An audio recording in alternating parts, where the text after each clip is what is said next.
কি ব্যাপার, বাড়ির বাইরে এত পুলিশ? নতুন কাকু, হ্যাঁ তুই কি আবার নতুন করে ঝামেলা ফেলেছে? আরে আমরা তো যে অবস্থায় ছিলাম সে অবস্থাতেই চলে এলাম।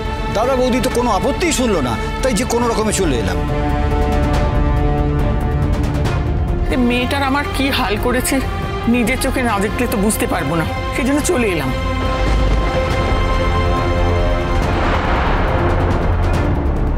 কি হয়েছে মা? বল মা, তোকে কি করেছে? তোর বাড়ির বাইরে এত পুলিশ কেন? তোকে কি আবার ফাঁসিয়েছে কোনোভাবে? কোনো চিন্তা করবি না বুড়িমা, আরে আমরা তো এসে গেছি। আর তাছাড়া ও তোকে কি ফাঁসাবে, ও তো নিজেই ফেঁসে আছে।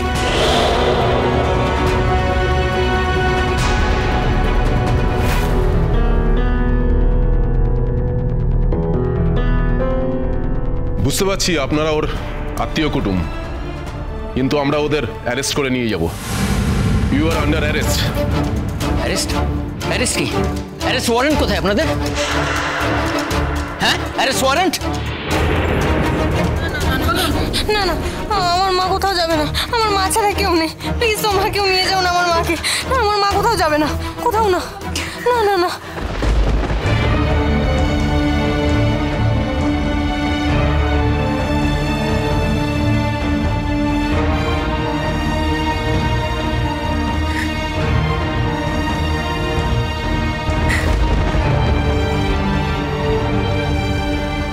আমি তোমার উপর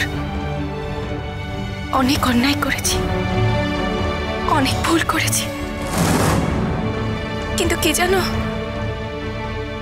কমলিনী, তুমি আমার কাছে একটা ব্যাপারে কৃতজ্ঞ। আমি আজ এই ভুল অন্যায়গুলো করেছিলাম বলেই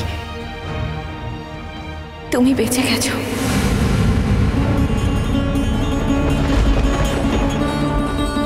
তুমি ডিভোর্সটা পেয়ে গেলে, না হলে তোমার ডিভোর্সটা হতো না। এই লোকটা না তোমার ডিভোর্সটা ঝুলিয়ে রাখতো।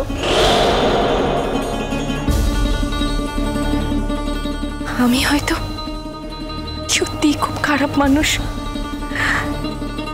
কিন্তু কমলিনী, আমি যদি কোনোদিন কোনোভাবে এতটুকুও তোমার উপকার করে থাকি, তাহলে আজ আমার একটা উপকার করবে।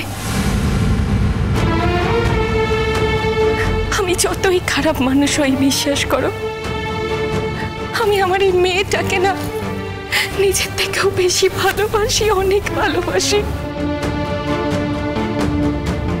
তুমি আমার মেয়েটাকে একটু তোমার কাছে জায়গা দেবে? আমার মেয়েটাকে এই বাড়ি থেকে তাড়িয়ে দিও না কমলিনী। চিরসখা সোম থেকে রবি প্রতিদিন রাত ৯টায় স্টার জলসায় ও জিও হটস্টারে।